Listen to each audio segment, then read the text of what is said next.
আজকে মানুষ ইসলামকে টোটালি পূর্ণভাবে বুঝতে পারেনি, রাসূলের আদর্শকে বুঝতে পারেনি, শুধু মনে করেছে রাসূলের আদর্শ মানে টুপি দাড়ি রেখে দেওয়া। জি না, শুধু টুপি দাড়ি রাখার নাম রাসূলের আদর্শ নয়।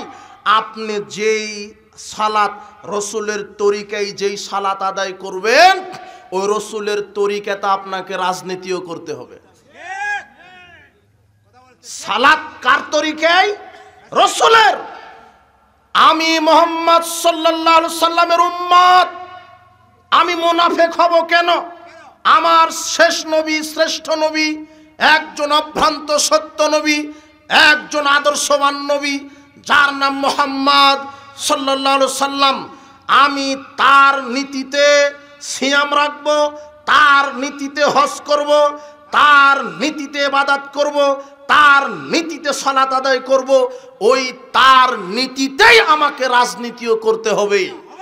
এটাই হলো ইমানদারের বৈশিষ্ট্য। কিন্তু আমি আজকে ক্ষমতার লোভে, চেয়ারের লোভে রসুলের রাজনীতি আমার পছন্দ হয়নি। আমি জাহেলিয়াতের সাথে মিশে গেছি, পাশ্চাত্যের গণতন্ত্র, আপনার সেকুলারিজম, আপনার ক্যাপিটালিজম, আপনার ন্যাশনালিজমের সাথে মিশে গেছি। আরে যারা ধর্ম বুঝে না তারা তো ইহুদি খ্রিস্টানের নীতির সাথে মিশে গেছে। এদেশের দাড়ি টুপিওয়ালা হুজুরও মিশে গেছে। ওরাও ধর্ম বুঝেনি, ওরা মনে করে সে শুধু দাড়ি টুপি রাখাই নবীর সুন্নাত, নবীর আদর্শ। জিনা, ভুল হয়েছে। আপনি শরীয়তকে অপব্যাখ্যা করেছেন, আপনি ভোটের লোভে, ক্ষমতা চেয়ারের লোভে বলছেন। আজকে আপনি হিন্দুর মণ্ডপে যাচ্ছেন মণ্ডপ উদ্বোধন করার জন্য, দুটো হিন্দুর ভোটের লোভে আপনার ভুল হচ্ছে, এটা আপনার ভুল হচ্ছে। আপনি শরীয়তকে অপব্যাখ্যা করবেন মানে আপনি বলছেন যে মুহাম্মদ নাকি ওই কাবা ঘরে মূর্তির ভিতরে ঢুকে সালাত আদায় করেছে। আপনি মিথ্যুক, আপনার জিহ্বা কাটা হবে। কাবা ঘরের ভিতরে মূর্তি ছিল না, কাবা ঘরের বাহিরে মূর্তি ছিল। আর মেনেও নিলাম ওই সময়তে টোটাল রাষ্ট্রটাই ছিল ওই ইহুদি খ্রিস্টান পৌত্তলিকদের। আর আপনার বাংলাদেশ তো মুসলমানের। আপনি মুসলিম আদর্শ ধারণ করবেন, আপনি মুহাম্মদ সাল্লাল্লাহু আলাইহি সাল্লামের আদর্শ ধারণ করবেন। আপনি কেমন মুসলিম? আপনার এই আকীদাই নাই, আপনার বিশ্বাসই নাই, আপনার ঈমানই নাই। আপনার ঈমান বিশ্বাস চলে গেছে মণ্ডপে। আপনার আল্লাহ ভরসা নাই, আপনার ভরসা নাই যে ক্ষমতা আল্লাহ দিতে পারে। আপনার ভরসা হয়েছে হিন্দুর ভোটে আপনাকে ক্ষমতায় যেতে হবে। আপনি এই ভরসা করেন কেন?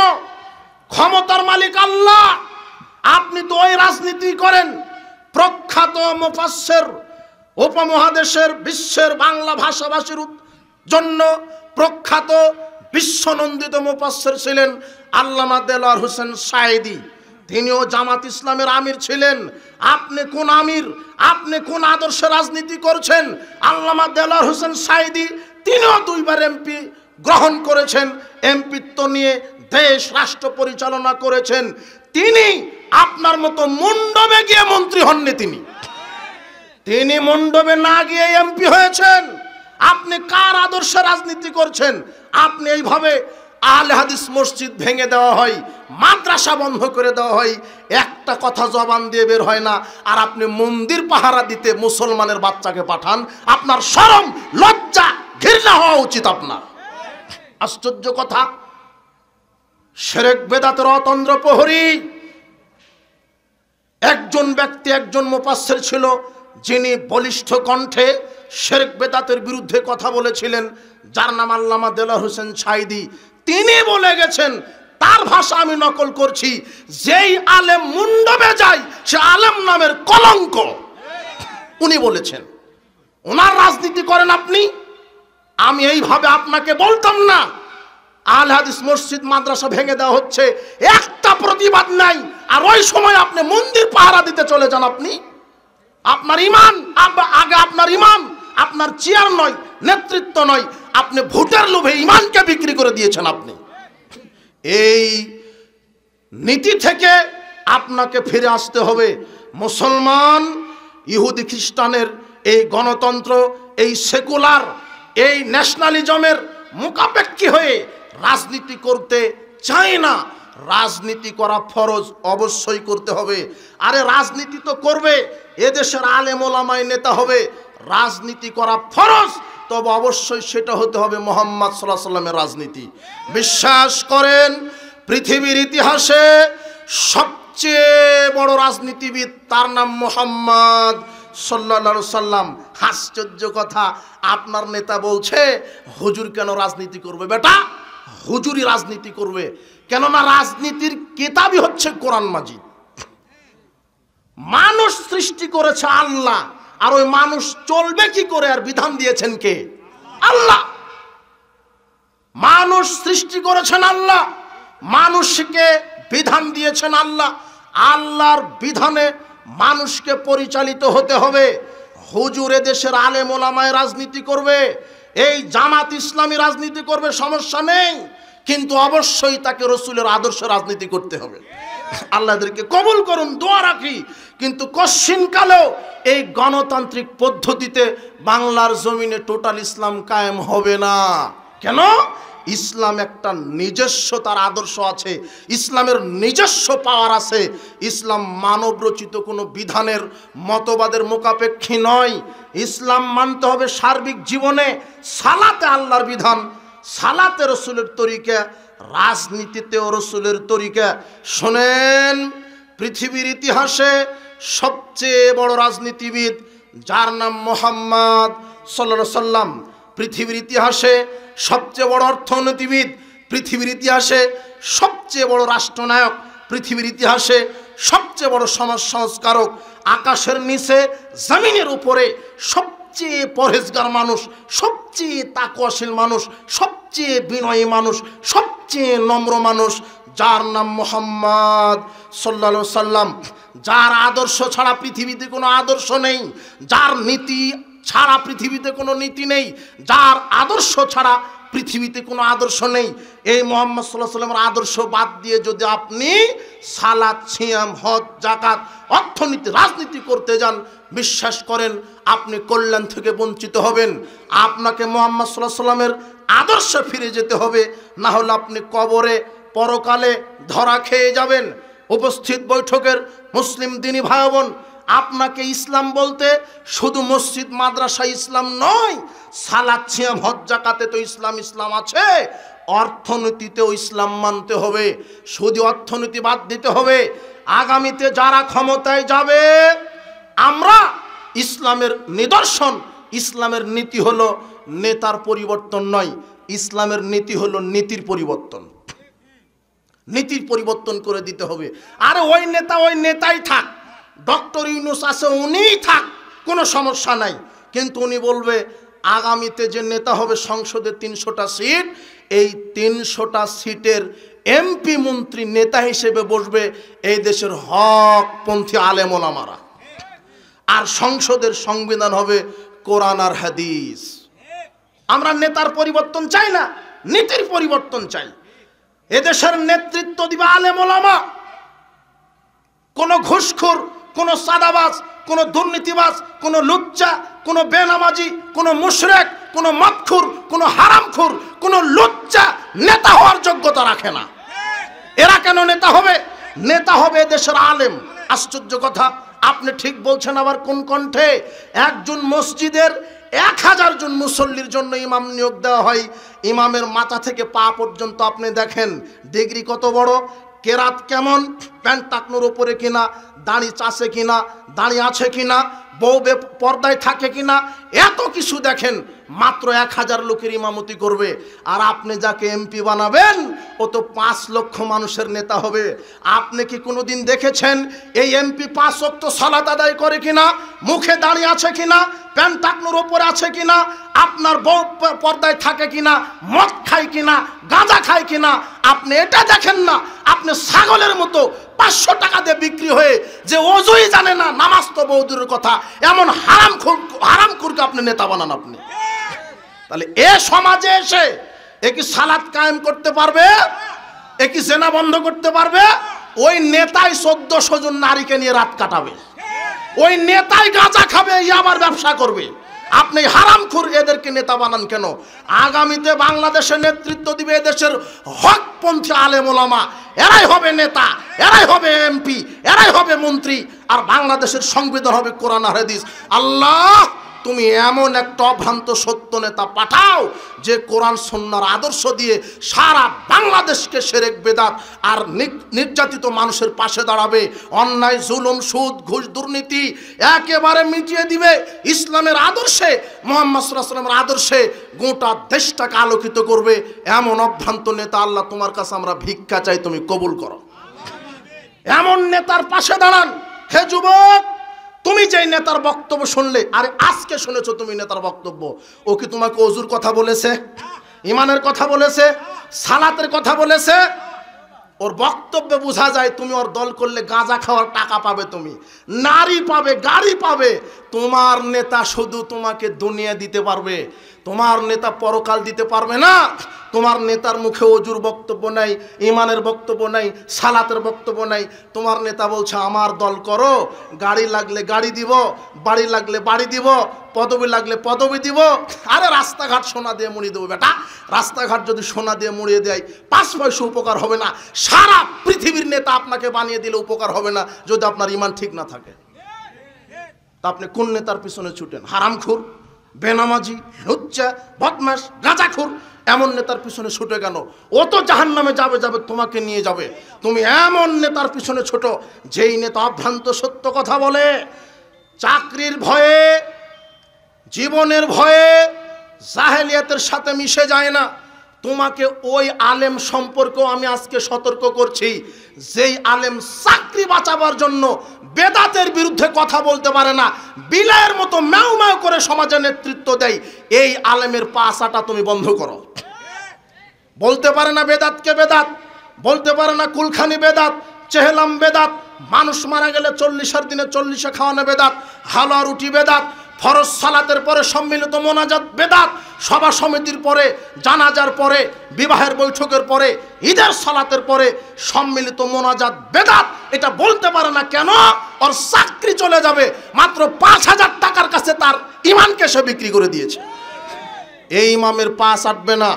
ইমাম আলেম তো সেই হবে যে বেদাতকে বেদাত বলতে পারে, যে শিরককে শিরক বলতে পারে, যে বলতে পারে 21শে ফেব্রুয়ারি পালন করাবে শিরক, যে বলতে পারে 16 ডিসেম্বর পালন করা শিরক, যে বলতে পারে শহীদ মিনারে ফুল দেওয়া নিরাপত্তা পালন করা শিরক, যে বলতে পারে শিখা চিরন্তন শিখা অনির্বাণকে মূল্যায়ন করা শিরক, যে বলতে পারে পীর পূজা শিরক, মাজার পূজা শিরক, খানকা পূজা শিরক, যে বলতে পারে ফরজ সালাতের পরে সম্মিলিত মোনাজাত বিদাত বিদাত বিদাত, যে শিরক বেদাত স্পষ্টভাবে বলে দিতে পারে, এই হলো আলেম।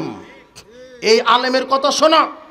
চাকরি বাঁচাবার জন্য বেদাত করছে তোমার আলেম, ও আলেম নয়, ও হলো জালেম একটা। ও বেদাতকে বেদাত বলতে পারে না, ও সুন্নাহকে সুন্নাহ বলতে পারে না। খুব কষ্ট করে বলে বেদাতে আমলকে যে সুন্নাতের খেলাফ, তাও বেদাতকে কি বলতে পারে না? বেদাত বলতে পারে না। খুব কষ্ট করে বলে কি এটা সুন্নাতের কি খেলাফ। কি চাটুকার, কি ধান্দাবাজ তোমার ইমাম, তোমার ওই আলেম। এই আলেম থেকে আল্লাহ তোমাকে হেফাজত করুক, এই আলেমকে আল্লাহ হেদায়েত দান করুক। এরাই হলো ভ্রান্ত আলেম। এই ভ্রান্ত আলেম থেকে আমাকে বিরত থাকতে হবে। আমরা কারো বিরোধী নই, কোনো দলের বিরোধী নই, কোনো ব্যক্তির বিরোধী নই, আমরা নীতি আদর্শের বিরোধী। আপনি যত বড়ই নেতা হন, যত বড় দলের নেতা হন, আপনার দলে যদি আর আপনার ভিতরে যদি মুহাম্মদ সাল্লাল্লাহু আলাইহি ওয়াসাল্লামের আদর্শ না থাকে, আপনাকে আমরা 5 পয়সা মূল্য দিই না। আর যদি রাসূলের আদর্শ থাকে, আপনাকে আমরা মূল্য দিই। শোনেন, উপস্থিত বৈঠকের মুসলিম দ্বীনি ভাই বোন, সার্বিক জীবনে কোরআন সুন্নাহ মেনে চলার নাম ইসলাম। শুধু মসজিদে 5 ওয়াক্ত সালাত আদায়ের নাম ইসলাম নয়, শুধু হজ মৌসুমে হজ করা ইসলাম নয়, শুধু রমাদানে সিয়াম পালন করার নাম ইসলাম নয়। রমাদানে সিয়াম পালন করবেন যার তরিকায়, অর্থনীতি রাজনীতি করতে হবে তার তরিকায়, এর নাম ইসলাম। মসজিদে সালাত আদায় করবেন যার তরিকায়, রাজনীতিও করতে হবে তার তরিকায়, এর নাম ইসলাম। শোনেন, মানুষ মারা গেলে কবরে জিজ্ঞাসা করা হবে 3টা প্রশ্ন মৌলিক। 1, মান রব্বুকা, তোমার আইনদাতাকে। রব মানে কি? রব মানে আইনদাতা, রব মানে প্রতিপালক, রব মানে জীবনদাতা, রব মানে সৃষ্টিকর্তা, রব মানে মৃত্যুদাতা। কথা বুঝেননি মনে হয়। কবরে জিজ্ঞাসা করা হবে মান রব্বুকা, তোমার আইনদাতাকে। তখন তুমি বলিও রব্বি ইহুদি খ্রিস্টান। তোমার অফিস আদালত কোর্ট কাচারি সব তো ইহুদি খ্রিস্টানের আইন। তুমি দুনিয়াতে মানবে ইহুদি খ্রিস্টানের আইন, আর কবরে তুমি আল্লাহর নাম মুখ দিয়ে আসবে? আশ্চর্য কথা। তুমি দল করো একটা, আর এক দলের কাছে গেছো তুমি চাকরি নিতে, চাকরি দিবে? তোমার নীতি তো উল্টা। যেই দল সরকার হয় ওটা দলের সরকার হয়, জনগণের সরকার কোনোদিন হয়নি বাংলাদেশে। আওয়ামী লীগ সরকার ও আওয়ামী লীগের সরকার হয়েছে, বিএনপি সরকার বিএনপির সরকার হয়েছে, এরা জনগণের সরকার হতে পারেনি। বিরোধী দল এই দলীয় সংকীর্ণতায় ভুগেছে। আরে শোনো, তুমি করো বিরোধী পার্টির লোক, আপনারে এটা কি এই এলাকার নাম? ফুলকট। এই মাঠে দাঙ্গা হয়েছে, মারামারি হয়েছে। আপনি ওই দিন ওই তারিখে যেই সময় মারামারি হয়ে একজন মার্ডার হয়েছে, ওই দিন আপনি চট্টগ্রামে ছিলেন, কিন্তু আপনি বিরোধী দলের লোক হয়, আপনি ওই মার্ডারের 1 নম্বর আসামি। এর নাম হলো সরকার ব্যবস্থা বাংলাদেশের।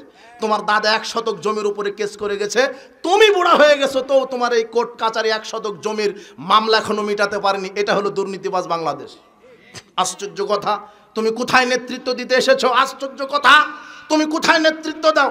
যে দেশের 95% মানুষ সালাতি আদায় করে না, তুমি আবার কোথায় নেতৃত্ব দিতে এসেছো? নেতৃত্ব যখন তোমার নেতা আসবে, তাকে মুহাম্মদ সাল্লাল্লাহু আলাইহি ওয়াসাল্লামের ভাষাতে কথা বলতে হবে। কিভাবে কথা বলতে হবে? মুহাম্মদ সাল্লাল্লাহু আলাইহি ওয়াসাল্লাম বলেছেন, শোনো আমার জাতি, লাই ইফলিহা কাওমুন ওয়ালাউ আমরহুম ইমরাতান। যেই দেশের একজন নেতা হবে মহিলা, সেই দেশে গজব নাজিল হবে। এই দেশের সবাই মহিলা, ওই দল এই দল সবাই। তোমার এই নেত্রীর নামে ভোট চেয়ে গেল, তোমার নেতা ও তো চলে গেল, ওকে বলেছে আপনি বসেন, তোমার নেতা বসেনি। আমি তো তোমার নেতাকে ওইভাবে, আমি কি বলবো তোমার নেতাকে? তোমার নেতাকে বক্তব্য শুনতে হবে। সাধারণ মানুষ পরিবর্তন হওয়ার চাইতে নেতার পরিবর্তন জরুরি। কেন? নেতা যদি পরিবর্তন হয়, সমাজ এমনিতেই পরিবর্তন হবে।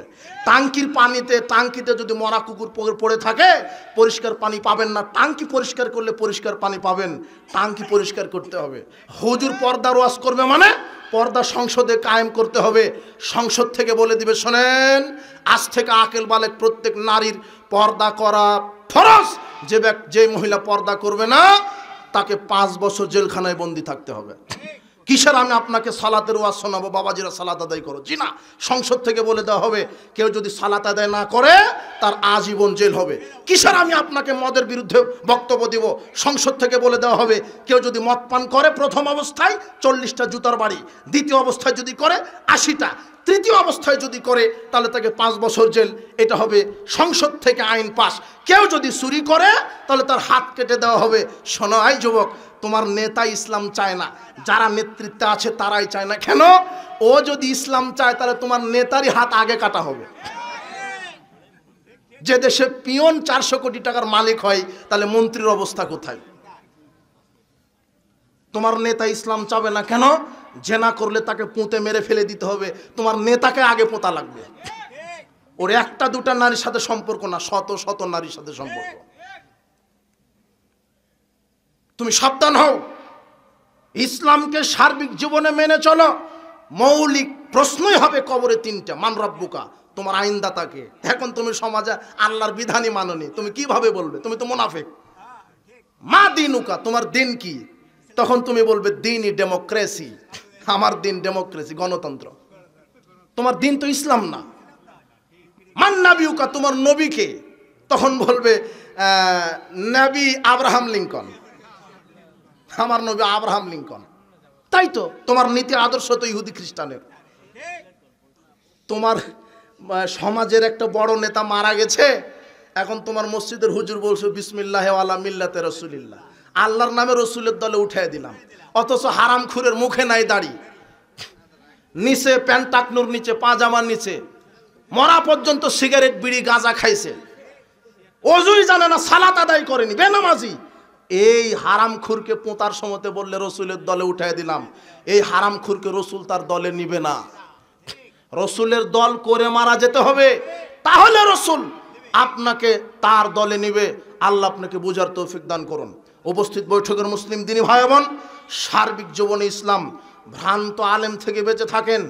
যারা সমাজের শিরক বেদাতের ডিলার হাতে নিয়ে নেমেছে, বাপ দাদার দোহাই দিয়ে ধর্ম চালাই, বাপ দাদার দোহাই দিয়ে ধর্ম চালাই, বাপ দাদার দোহাই দিয়ে সমাজের শিরক বেদাত কায়েম রাখে, এই হুজুরের ইত্তেবা করো না। শোনো, আল্লাহ বলছেন সূরা আনামের 112 আর 121, এই দুটো আয়াত তুমি পড়বে, তোমার হুজুরকে পড়াবে। আল্লাহ বলছেন পৃথিবীতে শয়তানের কিছু দালাল আছে। কার দালাল?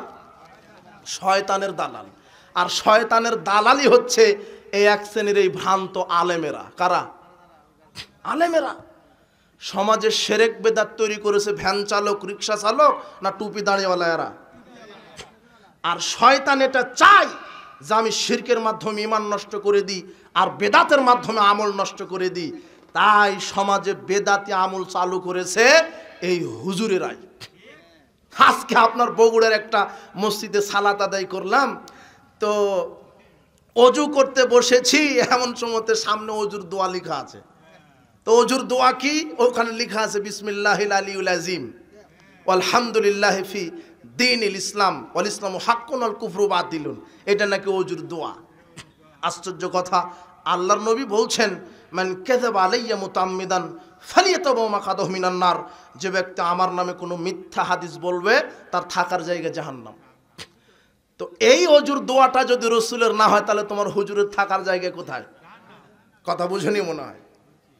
অথচ আল্লাহর নবী বলছেন তিরমিজির 25 নম্বর হাদিস যে অজুর শুরুতে তোমরা বিসমিল্লাহ বলো। কি বলো? মুহাম্মদ সাল্লাল্লাহু আলাইহি ওয়াসাল্লাম বলছেন বিসমিল্লাহ, আর তোমার হুজুর বলছে ওটা নয়, এইটা। এখন রাসূলের দোয়া যদি অজুর দোয়া ওটা না হয় তাহলে হুজুরের থাকার জায়গা কোথায়? আজকে আবার গাড়িতে বসে এক মৌলানা সাহেবের বক্তব্য শুনছি। মৌলানা সাহেব বলছে যে স্ত্রীর নিচের ঠোঁটে চুমু দিলে কবুল হজের নেকি। আশ্চর্য হুজুর। আমি তখন চিন্তা করলাম একেবারে টাটকা ইবলিসের দালালে। তো কোনটা করলে কবুল হজের নেকি এটার বিধান কে দিতে পারে? অথবা মুহাম্মদ সাল্লাল্লাহু আলাইহি ওয়াসাল্লাম। তো হুজুর যে বলল নিচের ঠোঁটে চুমা দিলে কবুল হজের নেকি, সাল্লাম না বলে তাহলে হুজুরের থাকার জায়গা কোথায়? তোমার হুজুর জায়নামাজের দোয়া তৈরি করেছে, ওটা যদি রাসূল মুহাম্মদ সাল্লাল্লাহু আলাইহি ওয়াসাল্লাম না বলে থাকার জায়গা কোথায়? তোমার হুজুর কোরআন তেলাওয়াত শেষে সাদাকাল্লাহুল আযীম দোয়া তৈরি করেছে, এটা যদি মুহাম্মদ সাল্লাল্লাহু আলাইহি ওয়াসাল্লামের না হয় তাহলে থাকার জায়গা কোথায়? সাবধান। তোমার হুজুর ফরজ সালাতের পরে 5 ওয়াক্ত মোনাজাত করছে, বলছে করবই করব, বাপ দাদা থেকে করে আসছি, কে ঠেকাবে? ফরজ সালাতের পরে সবাইকে নিয়ে সম্মিলিত মোনাজাত যদি মুহাম্মদ সাল্লাল্লাহু আলাইহি ওয়াসাল্লাম না করে তোমার হুজুরের থাকার জায়গা কোথায়? আল্লাহ তোমার হুজুরকে হেদায়েত দান করুন, তোমার হুজুরকে ইসলাম বোঝার মানার তৌফিক দান করুন। জিনা ব্যক্তির দোহাই দিয়ে, মাযহাবের দোহাই দিয়ে, নেতার দোহাই দিয়ে, সংখ্যা গরিষ্ঠতার দোহাই দিয়ে, হুজুরের দোহাই দিয়ে, বাপ দাদার দোহাই দিয়ে ধর্ম চলে না। ধর্ম একজন মানুষের দোহাই দিয়ে করতে হবে, যার নাম মুহাম্মদ সাল্লাল্লাহু আলাইহি ওয়াসাল্লাম। শোনেন, এই হুজুর এক শ্রেণীর ভ্রান্ত হুজুরি শয়তানের দালালি করে সমাজে শিরক বেদাত ঢুকিয়ে দিয়েছে। যে আমল রাসূল করেননি, যে আমল সাহাবায়ে কেরাম করেননি। এজন্য সাবধান। সালাত মুহাম্মদ সাল্লাল্লাহু আলাইহি ওয়াসাল্লামের নীতিতেই করবেন। তাকবীরে তাহরিমা, বুকের উপরে হাত, সূরা ফাতিহা শেষে জোরে আমিন বলতে হবে, এটাই সুন্নাত। মুহাম্মদ সাল্লাল্লাহু আলাইহি ওয়াসাল্লাম বলছেন যে জোরে আমিন বলবে তার বিগত সব পাপ আল্লাহ ক্ষমা করে দিবে। পায়ের সাথে পা মিলিয়ে সালাত আদায় করতে হবে। মুহাম্মদ সাল্লাল্লাহু আলাইহি ওয়াসাল্লাম বলছেন যে ব্যক্তি পায়ের সাথে পা মিলিয়ে দাঁড়িয়ে সালাত আদায় করবে আল্লাহ তাকে জান্নাতে ঘর বানিয়ে দিবেন। এই জন্য মুহাম্মদ সাল্লাল্লাহু আলাইহি ওয়াসাল্লামের নীতিতে সালাত, জোরে আমিন এটাই চূড়ান্ত, রাফল ইয়াদাইন এটাই চূড়ান্ত, বুকের উপরে হাত এটাই চূড়ান্ত। তোমার হুজুর বলছে নারী বাঁধবে বুকের উপরে, পুরুষ বাঁধবে নাভির নিচে, এরকম একটা জাল হাদিস পৃথিবীতে কলমের কালি দিয়ে লেখা হয়নি আরবিতে।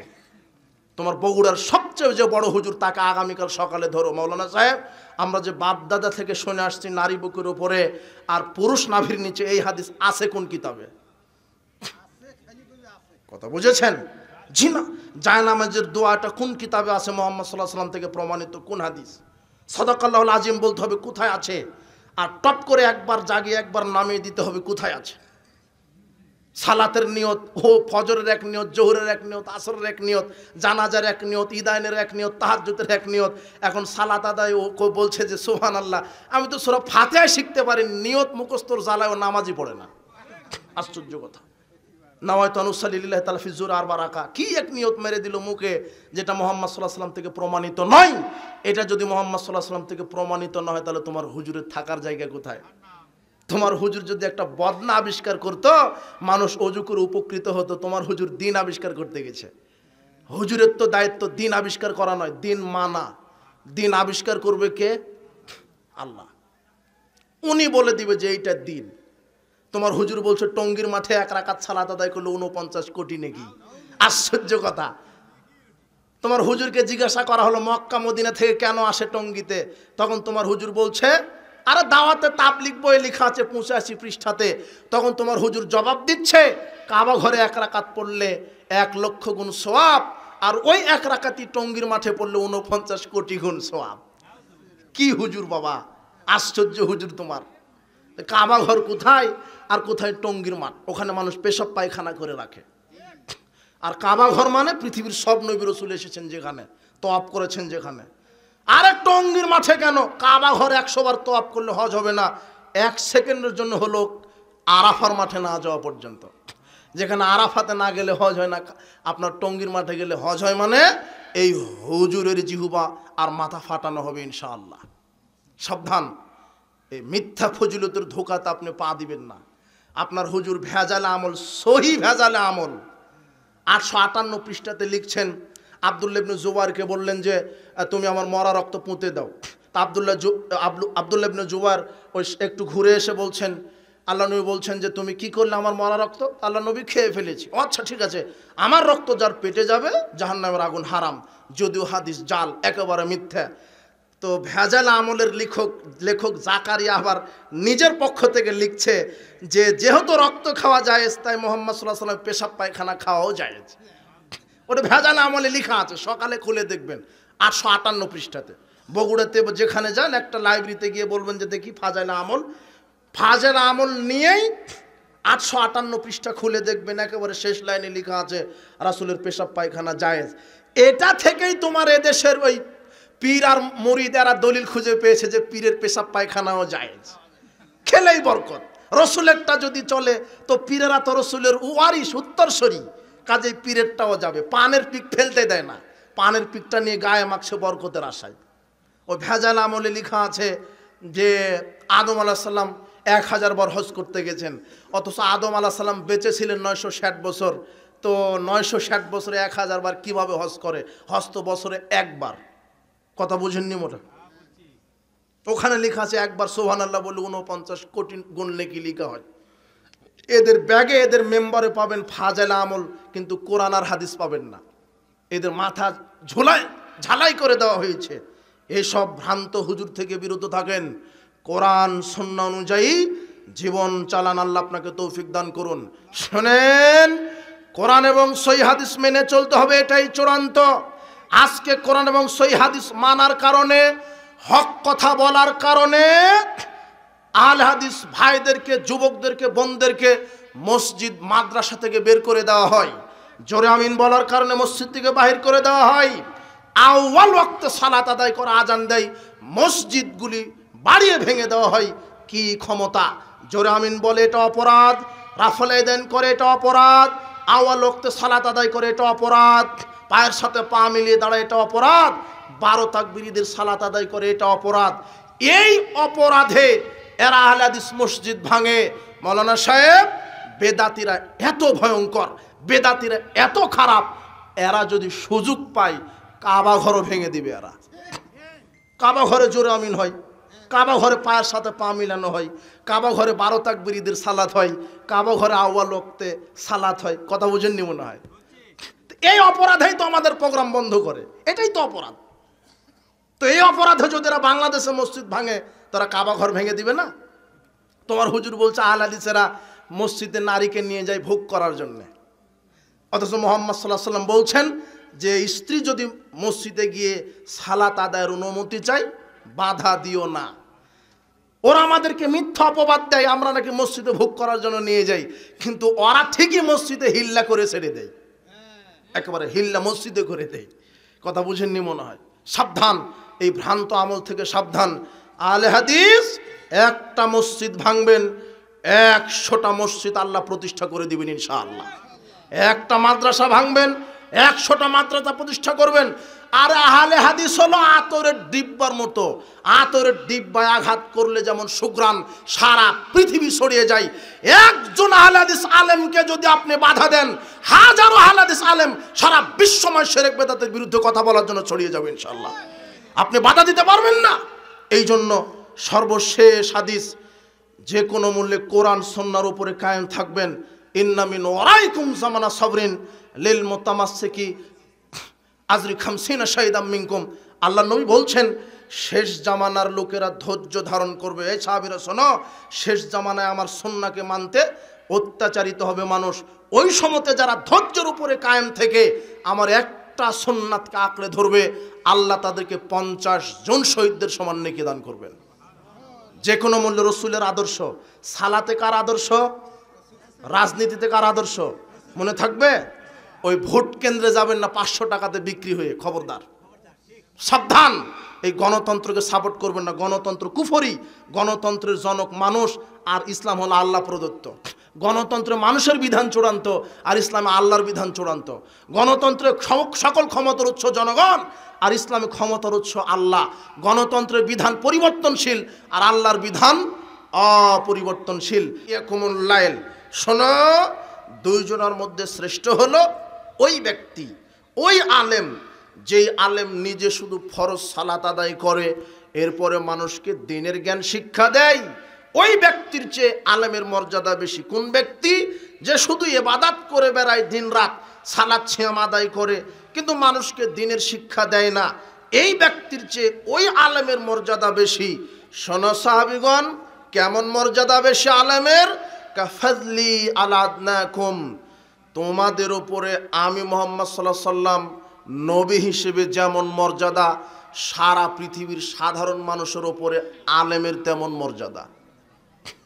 সাহাবীদের নিকটে নবীর যেমন মর্যাদা, সাধারণ মানুষের উপরে আলেমের তেমন মর্যাদা। এই জন্য আলেম হতে হবে। ছেলে মেয়েকে আলেম, আলেমা, হাফেজ, হাফেজা বানাতে হবে। প্রকৃত শিক্ষা এখানে আছে। আলেমের অনেক মর্যাদা, তবে তাকে নির্ভীক, বলিষ্ঠ কণ্ঠস্বর, শিরক বিদআতের অতন্দ্র প্রহরী হতে হবে। তাকে তাকওয়াশীল হতে হবে, প্রকৃত আলেম হতে হবে। কিন্তু যদি প্রকৃত আলেম যদি না হয়, আলেমের মর্যাদা যেমন, ঠিক যদি ভণ্ড বিভ্রান্ত আলেম হয়, তাহলে এই আলেমকে দিয়ে আল্লাহ জাহান্নাম উদ্বোধন করবেন। দেখেন, আলেমের যেমন মর্যাদা, আলেমের জন্য যেমন জান্নাত, ঠিক এই একই আলেমের জন্যই জাহান্নাম রেডি।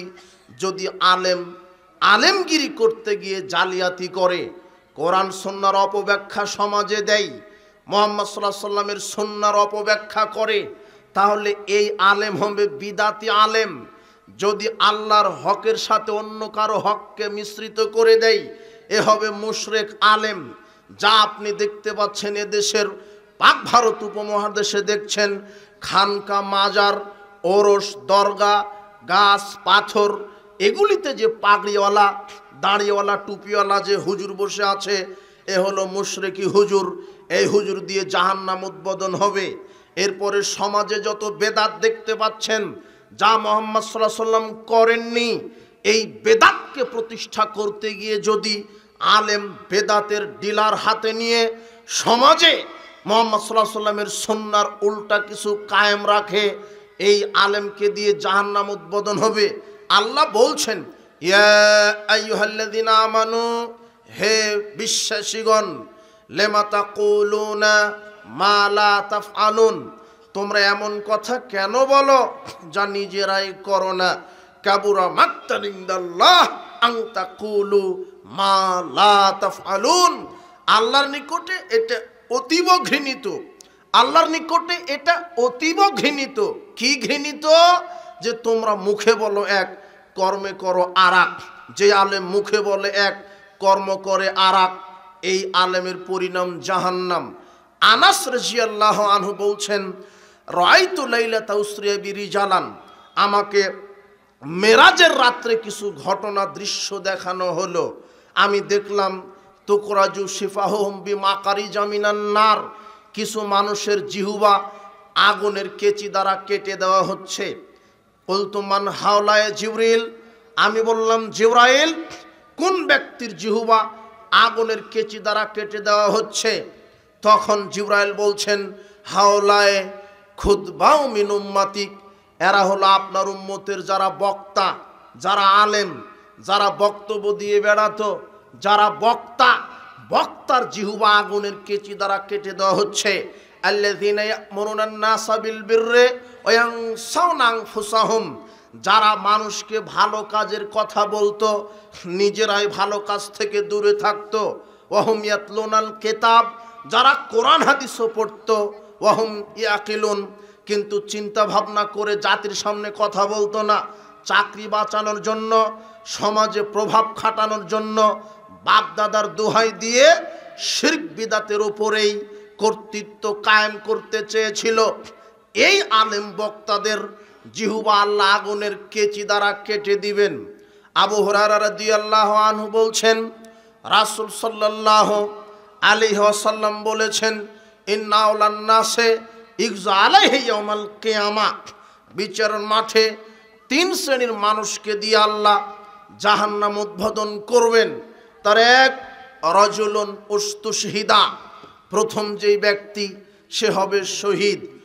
শহীদকে দিয়ে আল্লাহ জাহান্নাম উদ্বোধন করবেন। মানে শহীদের মর্যাদা অনেক।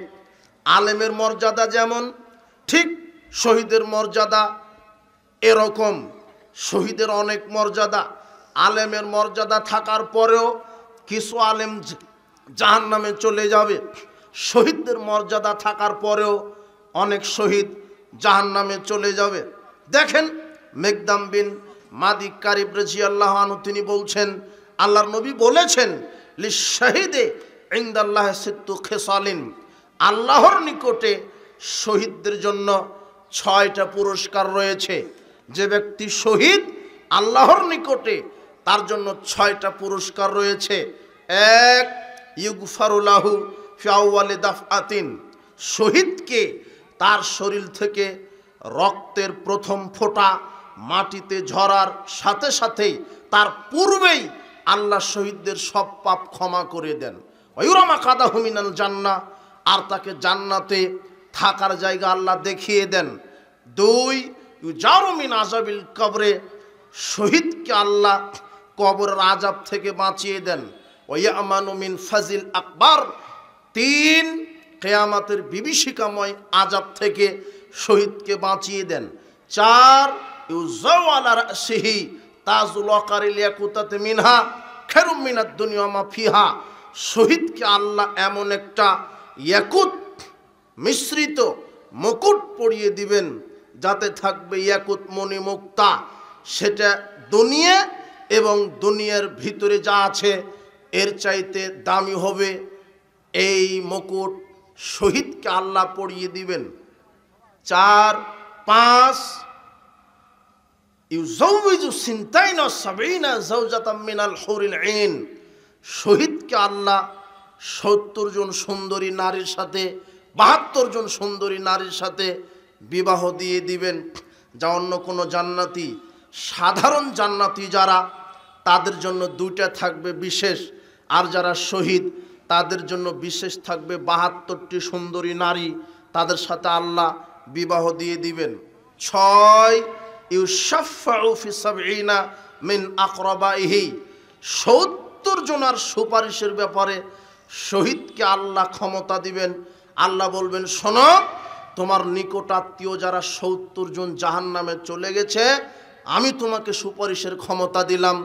জাহান্নামী 70 জন আত্মীয় স্বজনকে তুমি জাহান্নাম থেকে মুক্ত করে জান্নাতে ঢুকিয়ে দাও।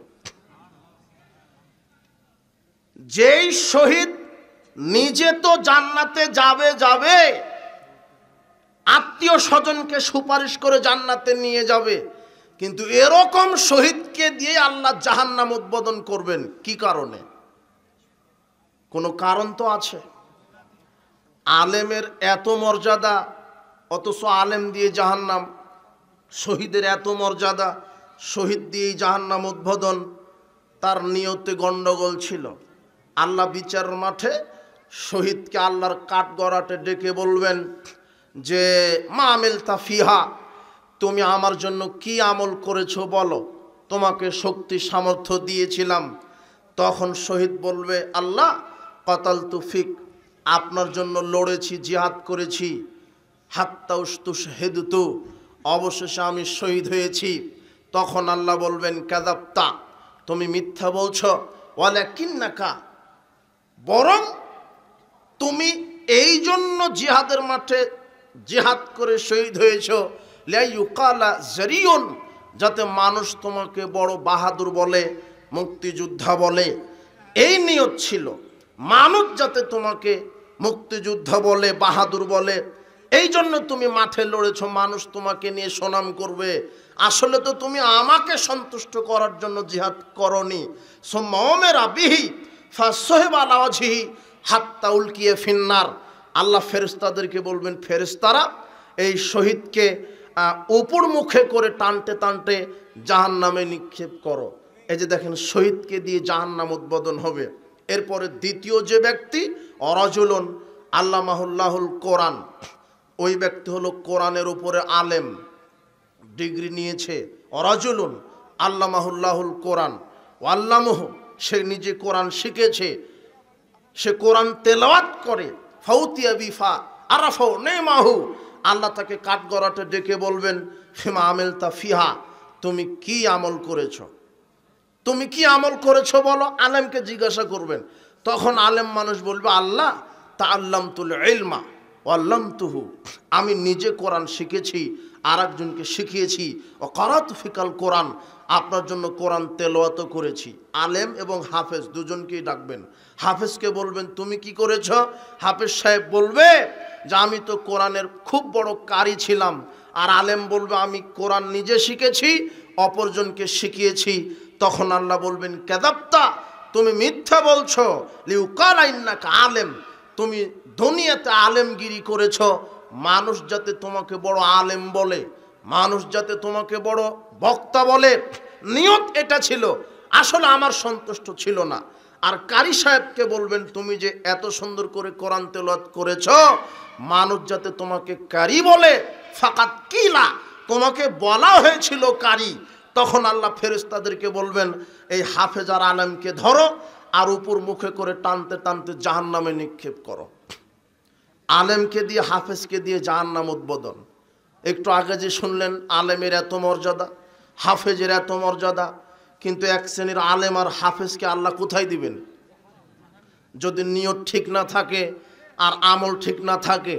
বুখারীর 1386 নম্বর হাদিস আল্লাহর নবী বলছেন যে আলেমকে কবরে শুয়ে দেওয়ার সাথে সাথে অরাজুলুন কামা আলা রাসিহি, ওই আলেমের মাথার পাশে একজন ফেরেশতা দাঁড়িয়ে থাকবে, ফিরিনাও সাখরাতিন, হাতে থাকবে পাথর, ফায়ুসদাখু বিহি রাসুহু, ওই পাথরটা আলেমের মাথায় মারা হবে, মাথা ফেটে চৌচির হয়ে যাবে, পাথরটা দূরে চলে যাবে, পাথর নিয়ে আসতে আসতে মাথা আবার ঠিক হয়ে যাবে, আবার মারা হবে। ফায়ুসনাউ ইলা ইয়াউমিল কিয়ামা, এইভাবে আলেমের মাথা ফাটানো হবে কবরে। আল্লাহর নবী ফেরেশতাদ্বয়কে জিজ্ঞাসা করলেন এই ব্যক্তির কি অপরাধ, এইভাবে মাথা ফাটানো হচ্ছে কেন? তখন ফেরেশতা বলছে শোনেন, ওই ব্যক্তিটা ছিল আলেম, ইয়া নাম আনহু বিল্লাইলে, আলেম মানুষ ছিল কিন্তু রাতে ঘুমাতো। ওয়ালাম ইয়ামাল বিমা ফি বিন নাহারে, রাতে কোরআন হাদিস অনুযায়ী আমল করতো না। সমাজে অনেক আলেম আছে যারা ডিগ্রি নিয়ে বসে আছে, হক বলেও না, হক নিজে মানেও না। এই আলেমকে কবরে মাথা ফাটানো হবে। আর বুখারীর 7047 নম্বর হাদিস আল্লাহর নবী বলছেন ইয়াখুজুল কোরআন, হাফেজ সাহেবকে আল্লাহ কবরে ধরবেন। ফায়ার ফুজুহু, যেই হাফেজ হেফজ করেছে 30 পারা, এরপরে শয়তানি বদমাশি করে কোরআন ভুলে গেছে, কোরআন আর পরিচর্যা করে না, কোরআন নিজের জীবনে বাস্তবায়ন করেনি, শুধু নিজের নামের আগে একটু হাফেজ লিখবে বলে ওই হেফজখানায় গিয়েছিল যে আমাকে মানুষ হাফেজ বলবে। কোরআন হেফজও করেছিল 2, 1, 5, 10 পারা, এরপরে সজ্ঞানে স্বেচ্ছায় শয়তানি বদমাশি করে ভুলে গেছে, এই হাফেজের মাথা ফাটানো হবে। তখন আল্লাহ নবী বলছেন, কি অপরাধে হাফেজের মাথা ফাটানো হবে? তখন ফেরেশতাদ্বয় বলছে, ও কোরআন হেফজ করেছিল কিন্তু ভুলে গেছে, কোরআন অনুযায়ী আমল করেনি। ইয়ানামানিস সালাতিল মাকতুবা, আর এই হাফেজ ফরজ সালাত আদায় করতো না। হেফজখানায় চাকরি করে ঠিক, সালাতি ঠিক মতো আদায় করে না। এই জন্য বিচারের মাঠে কবরে তো আলেম আর হাফেজের মাথা ফাটানো হবে হবে, এক শ্রেণীর আলেম আর হাফেজকে দিয়ে জাহান্নাম আল্লাহ কি করবেন?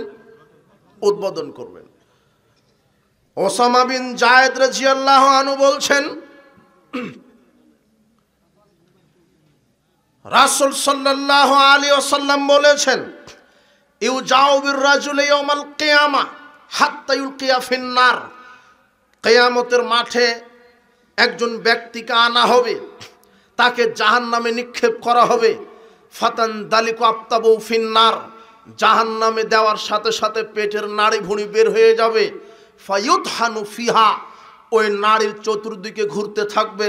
কাতাহনিল হেমারি বিরাহাহু, যেমন গাধা ওই আটা পিসা জাঁতার চতুর্দিকে ঘুরতে থাকে, ঠিক একজন ব্যক্তি তার নাড়ি ভুঁড়ির চতুর্দিকে ঘুরতে থাকবে।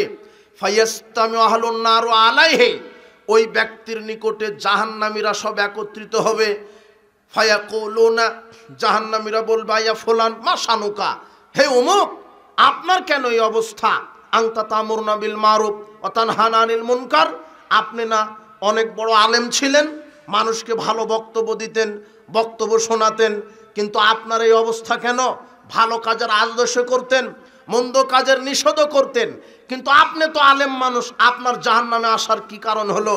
তখন ওই আলেম নিজেই বলবে, কুনতু আমরুকুম বিল মারুফ, আমি ভালো কাজের কথা বলেছি, ওয়ালা আতিহি, কিন্তু আমি নিজেই ভালো কাজ করিনি। অনহাকুম আনিল মুনকার, আমি খারাপ কাজের নিষেধ জাতিকে করেছি। ও আতিহি, কিন্তু আমি নিজেই খারাপ কাজ করেছি। দেখেন আলেম বিপদে, আলেম ভালো কাজের আদেশ করেছে কিন্তু আলেম নিজে ভালো কাজ করেনি। আর আলেম পর্দার ওয়াজ করে, নিজের বউ বেটিকে পর্দায় রাখতে পারেনি, এই আলেম জাহান্নাম। আর আলেম ভালোই বক্তব্য দেয় সালাত ছেমের উপরে, নিজেই সালাত আদায় করে না, এই আলেম জাহান্নাম।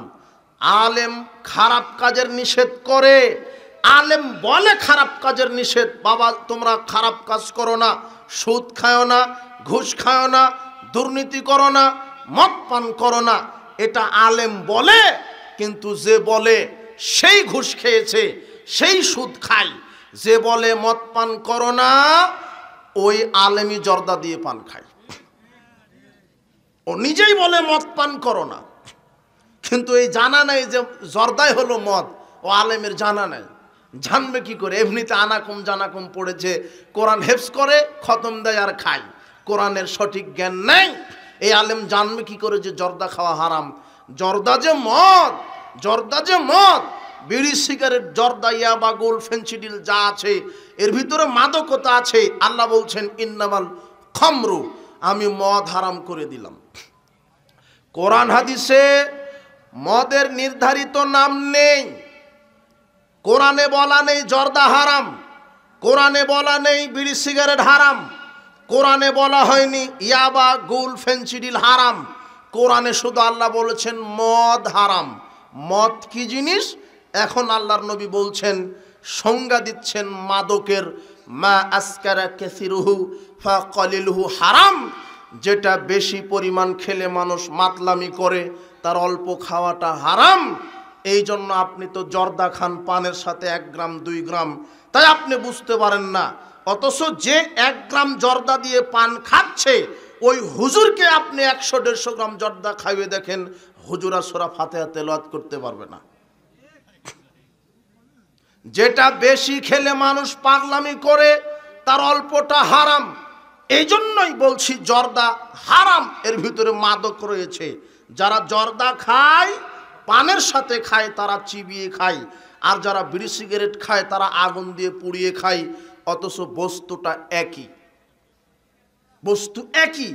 ওই বিড়ির মশলা, সিগারেটের মশলা আর পানের জর্দা দুটেই তামাক পাতা থেকে তৈরি হয়, তামাক পাতা থেকে দুটেই। যারা জর্দা খায় তারা চিবিয়ে খায়, আর যারা সিগারেট খায় তারা আগুন দিয়ে পুড়িয়ে খায়। আপনি আছেন এখানে, যদি জর্দা খেয়ে থাকেন আজকে তওবা করেন। যুবক, তুমি বিড়ি সিগারেট খাও, এটা জাহান্নামীদের খাদ্য। আল্লাহ বলছেন, আমি জাহান্নামীদেরকে যা খেতে দিব শরীর পরিপুষ্ট হবে না। জাহান্নামের খাদ্যের সাথে মিল আছে বিড়ি সিগারেট, জর্দা। বিড়ি সিগারেট খেলে কি শরীর পরিপুষ্ট হয়? জি না। আল্লাহ বলছেন, জাহান্নামীদেরকে যা খেতে দিব ক্ষুধা মিটবে না। বিড়ি সিগারেট জর্দা খেলে কি ক্ষুধা মিটে? জি না। দুর্গন্ধযুক্ত একেবারে খাবিস অপবিত্র খাবার বিড়ি সিগারেট জর্দাগুল। হুজুর খায়, হুজুর খায়, হুজুর নিজে মদের বিরুদ্ধে বক্তব্য দিচ্ছে, আবার হুজুরি জর্দা খাচ্ছে। এই হুজুরের মাথা ফাটানো হবে। এই জন্য সাবধান, যারা মাদক থেকে দূরে নেই।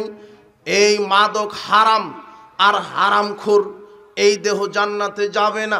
আল্লাহর নবী বলছেন, লা ইয়াদখুলুল জান্নাতা জাসাদুন গুযিয়া বিল হারাম।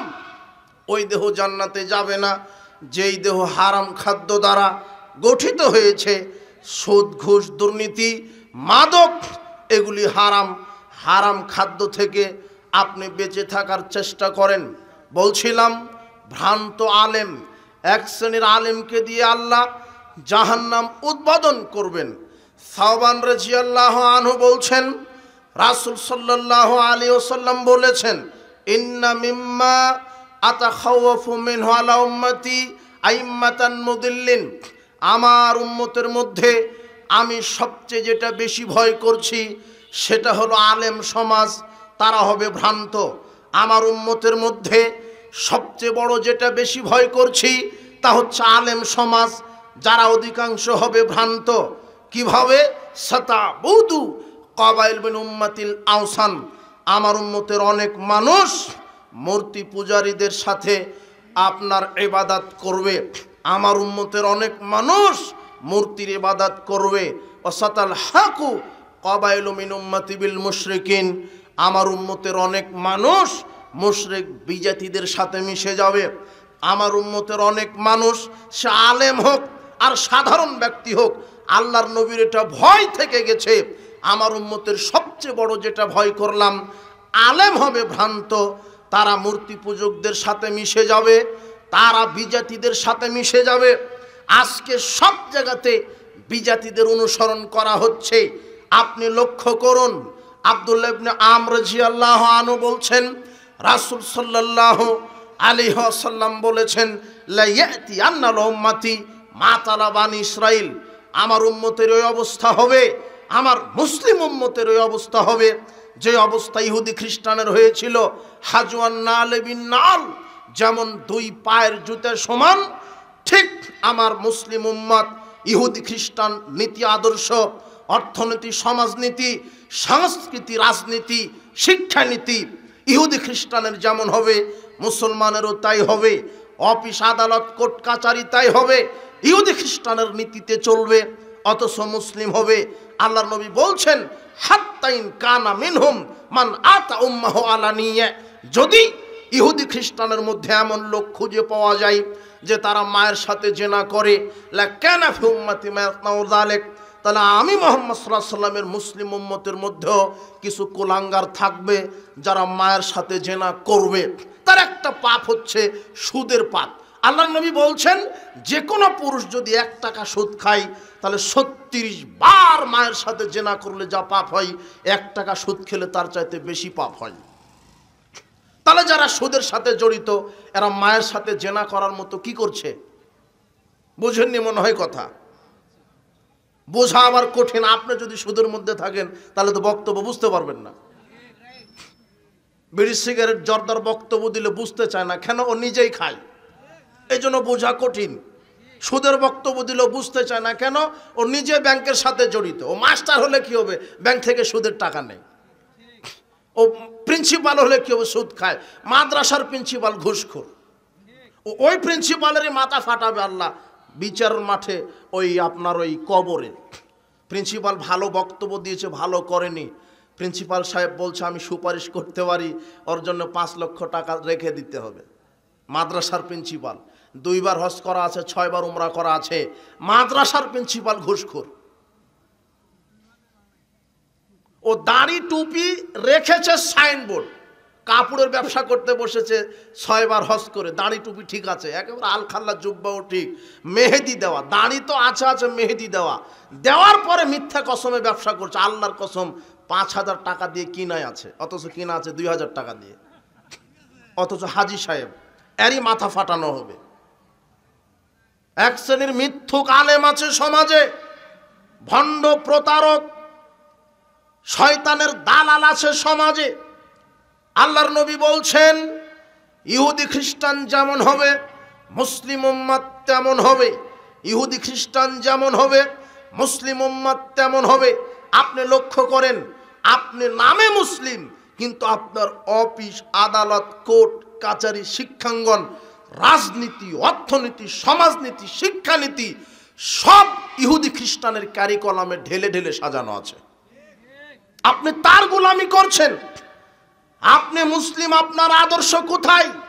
আল্লাহর নবী এটাই বলছেন, আমার মুসলমান উম্মতেরা ইহুদি খ্রিস্টানের সাথে মিশে যাবে, বিজাতিদের সাথে মিশে যাবে, ইহুদি খ্রিস্টানের সাথে মিশে যাবে, বিজাতিদের সাথে মিশে যাবে।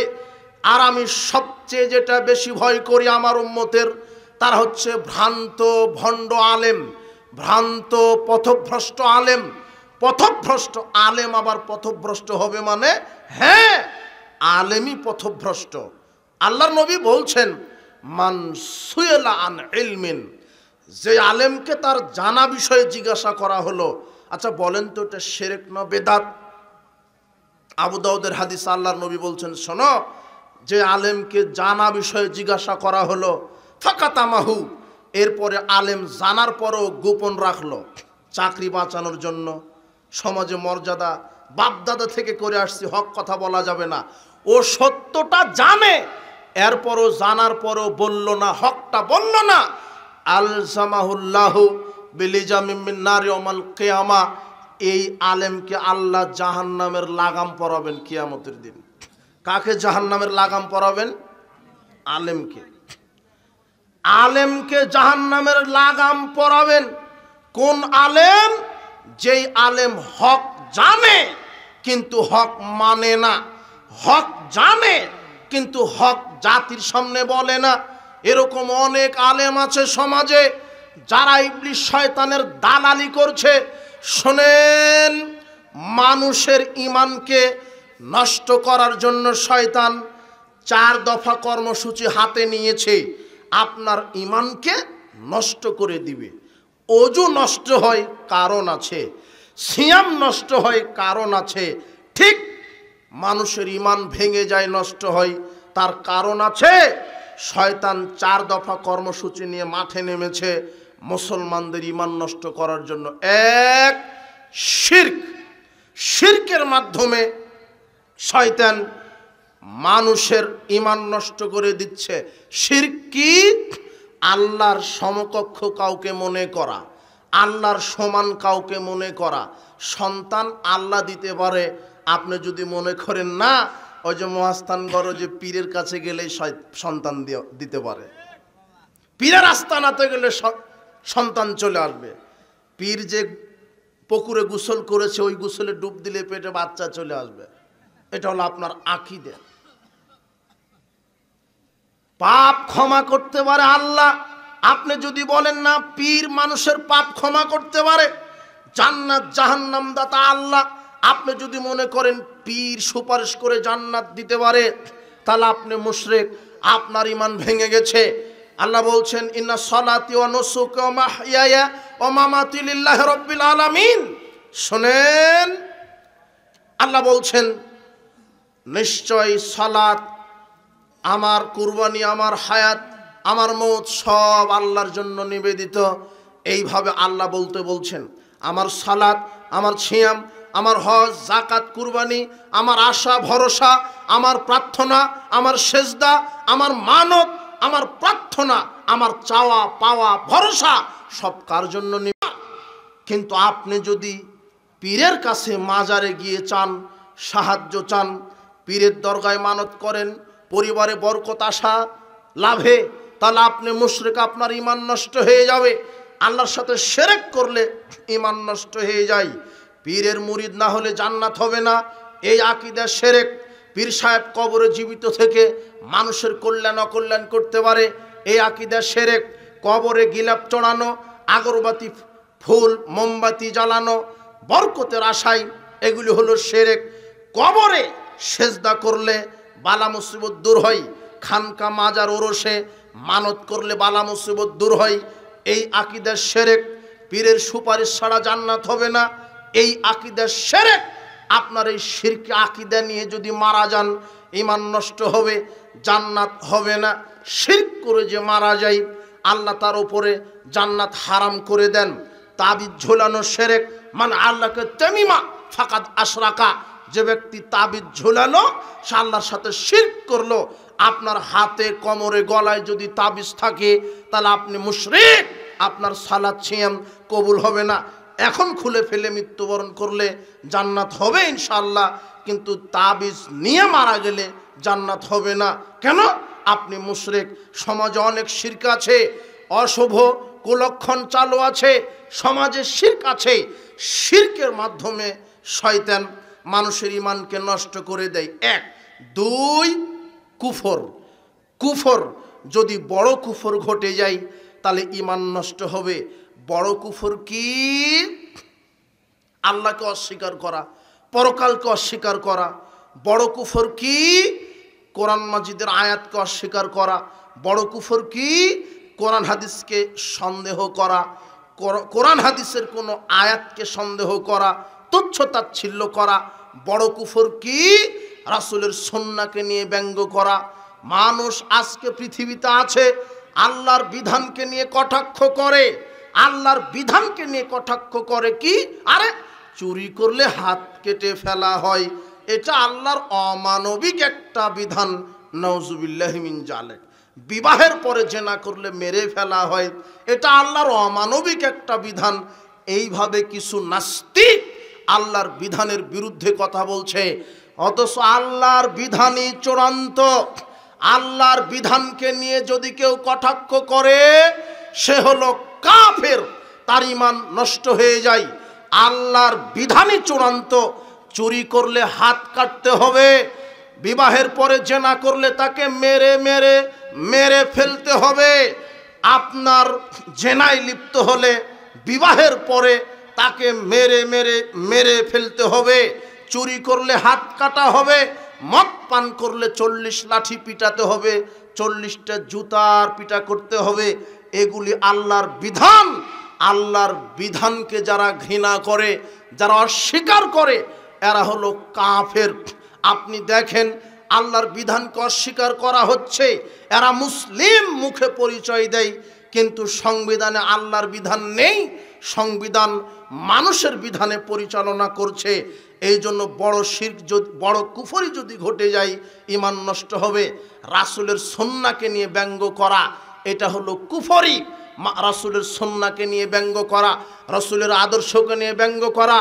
আজকে আপনি সমাজে দেখতে পাবেন রাসূলের গুরুত্বপূর্ণ সুন্নাহকে নিয়ে ব্যঙ্গ করা হয়, রাফাল ইয়াদাইন নিয়ে ব্যঙ্গ করা হয়, জোরে আমিন বলা নিয়ে ব্যঙ্গ করা হয়, বুকের ওপরে হাত বাঁধা নিয়ে ব্যঙ্গ করা হয়, পায়ের সাথে পা মিলানো নিয়ে ব্যঙ্গ করা হয়। যারা আহলে সুন্নাহ ওয়াল জামা, যারা আহলে হাদিস, যারা রাসূলের সুন্নাহকে মেনে জীবন যাপন করে, এদেরকে নিয়ে ব্যঙ্গ করা হয়। যারা রাসূলের সুন্নাহকে নিয়ে ব্যঙ্গ করে এরা কাফের হয়ে যায়। আল্লাহ বলছেন সূরা তাওবার 66-67 আয়াতে, কুল আবিল্লাহি ওয়া আয়াতিহি ওয়া রাসূলিহি, বলো তোমরা কি আল্লাহর সাথে, আল্লাহর আয়াতের সাথে, রাসূলের সাথে কুনতুম তাস্তাহজিউন, তোমরা কি ঠাট্টা মশকরা করছো? তোমরা কি ঠাট্টা করছো নাকি? রাসূলের আদর্শকে নিয়ে যদি ঠাট্টা করো, ওয়ালা তা'তাযিরু, আল্লাহ বিচারের মাঠে বলবেন আজকে তোমরা কোনো ওজর পেশ করো না। কাদ কাফারতুম বাদা ঈমানিকুম, ঈমান আনার পরে তোমরা কাফের হয়ে গেছো। রাসূলের আদর্শকে নিয়ে উপহাস করলে কি হয়ে যাবে? কাফের। রাসূলের আদর্শই চূড়ান্ত, রসুলের আদর্শ মানতে হবে সার্বিক জীবনে। রাসূলের আদর্শকে যদি উপেক্ষা করে মানুষের অন্য কোনো নেতার আদর্শে জীবন যাপন করেন, আপনি হবেন মুনাফিক। আর রাসূলের আদর্শকে যদি অস্বীকার করেন, আপনি হবেন কাফের। আল্লাহ বলছেন, লাকাদ কানা লাকুম ফি রাসূলিল্লাহি উসওয়াতুন হাসানা।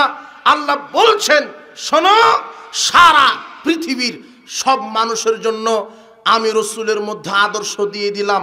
আপনি যা কিছু করবেন, সালাত, সিয়াম, হজ, জাকাত, তাসবিহ তাহলিল, কোরআন তেলাওয়াত, দান সাদাকা, আপনার অর্থনীতি, সমাজনীতি, রাজনীতি, পররাষ্ট্রনীতি, অর্থনীতি, শিক্ষানীতি, ব্যক্তিনীতি, আপনি যা কিছু করবেন, আল্লাহ বলে দিয়েছেন একজন মানুষের আদর্শ মতো করতে হবে, যার নাম মুহাম্মদ সাল্লাল্লাহু আলাইহি সাল্লাম।